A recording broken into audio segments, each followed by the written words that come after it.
Then select what I call a life vignette to put on your external screen. A vignette is a brief, evocative description or account of a happening involving a person, place, or thing. Most often it's a short movie. It's like an episode. But it needs to be brief so that you can play it on your screen in less than a half a minute. If the story around your vignette is longer, then pick out a portion that represents it, the most crucial part. The part that was evocative, the part that resulted in an emotional response from you. But here's the tricky part.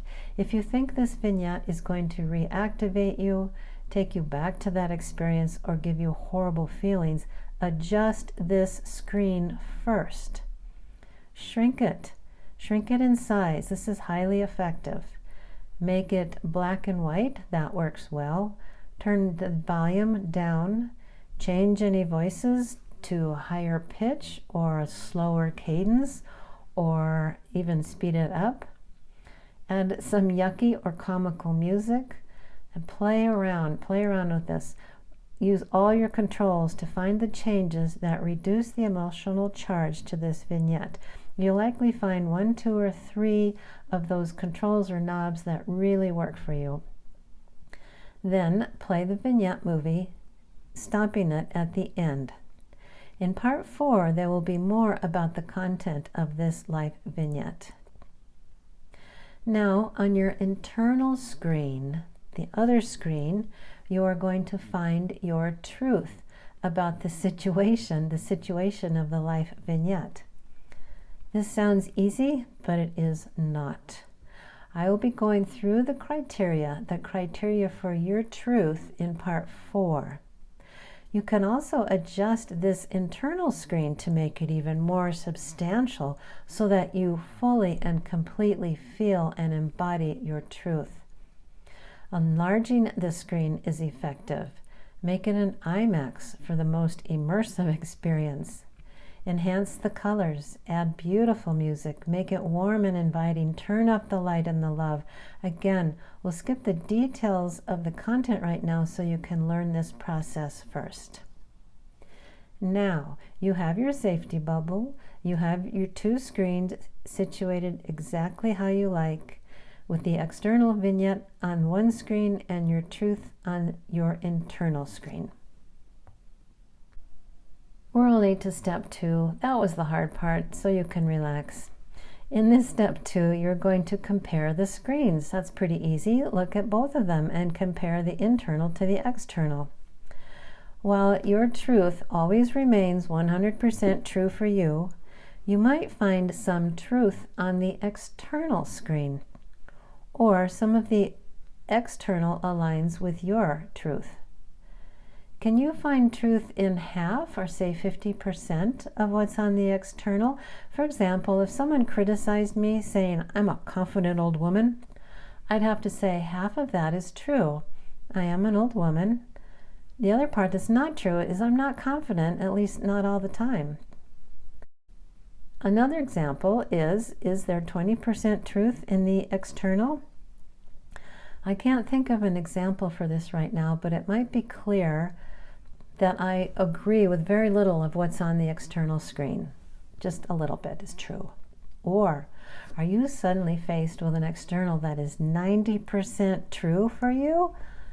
This is good to know because usually you will learn a lot in this case. For example, should you find that the external is 90% true for you, it would certainly give you feedback in how you are presenting or coming across to others.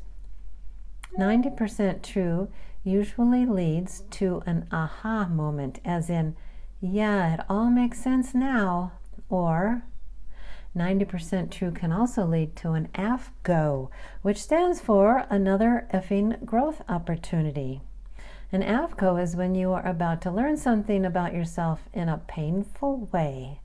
You probably would feel like you have to admit something or be vulnerable or feel stupid. It's okay. We all feel that way at different times in our lives. It simply means you are perfectly human, not a human who is perfect. It's the best growth opportunities.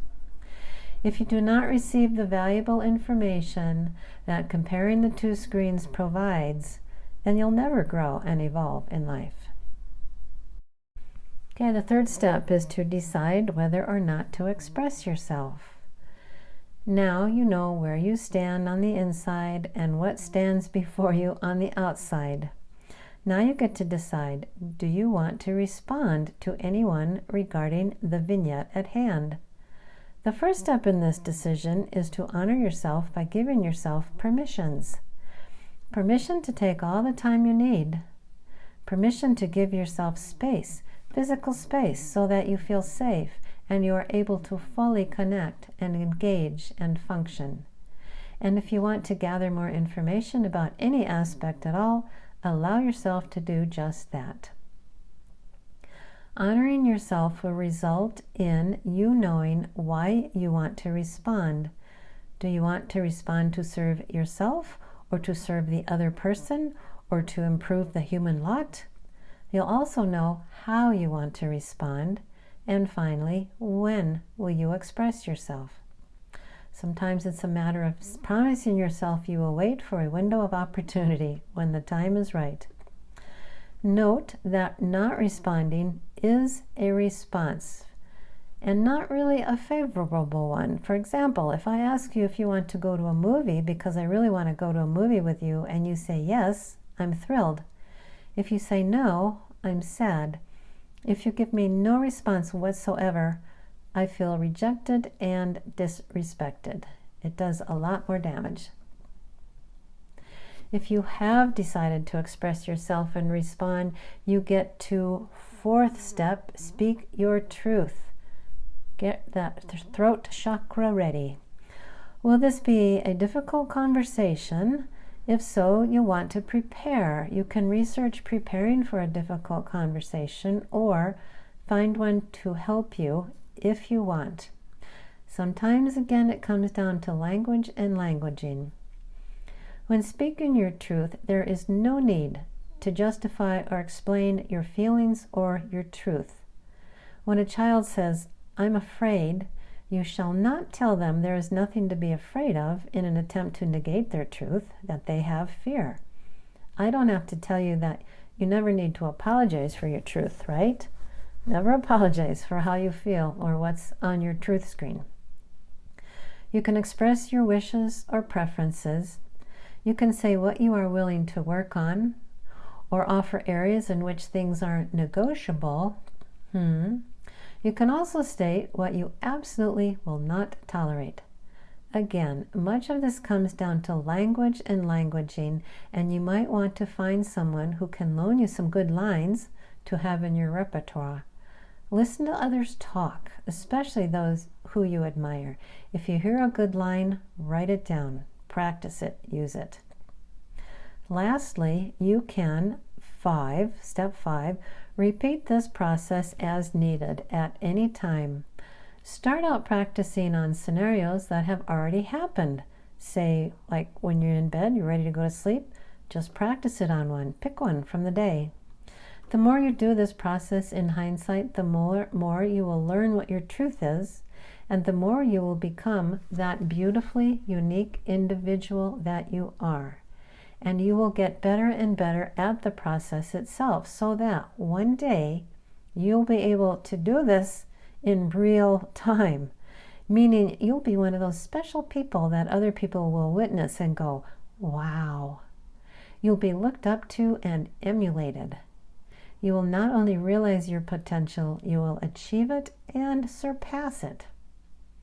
Now you can go on to part 4 to learn about what kinds of things make a good vignette and the criteria for your truth. See you there.